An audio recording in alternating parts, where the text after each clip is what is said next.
Petit tintamarre à la ferme acadienne. Ici, comme tous les 15 août, des familles se retrouvent sur les traces des exilés du Nouveau-Brunswick.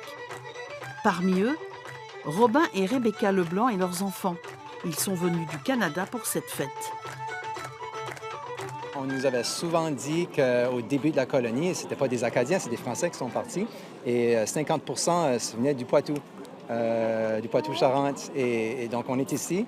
On nous parlait de ça, c'était dans les livres, tout ça, mais là, de voir qu'il y a des gens qui connaissent un peu leur histoire, qui savent qui sont les Acadiens. Je trouve ça intéressant parce qu'au Canada, il y a bien du monde qui ne savent pas c'est qui les Acadiens. Chez nous, le tintamarre, ça s'entend, ça se fête, ça se célèbre. Et nos enfants ont la chance d'avoir toute leur éducation en français aussi. Donc, l'Acadie, elle est bien vivante. Au XVIIe siècle, des Français sont partis en Acadie au nord-est du Canada. Lors de la prise de possession par les Britanniques des colonies françaises en Amérique du Nord, des familles acadiennes sont déportées du Canada et doivent rentrer en France. En 1774, une cinquantaine de fermes a été construite dans la Vienne. Père Usécart a eu l'idée de dire, voilà, on va leur construire des fermes, on va les accueillir, et avec beaucoup de terrain, on va leur donner en échange, ils vont enlever la brande, ils vont nettoyer les terrains. Donc il y en a qui sont repartis, il y en a qui ne se plaisaient pas.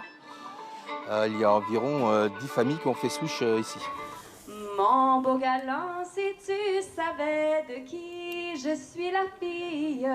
Certains sont repartis, mais en Louisiane. L'Association des cousins acadiens du Poitou a été créée pour ne pas oublier cette page d'histoire et permettre de retrouver des familles qui sont à la recherche des leurs.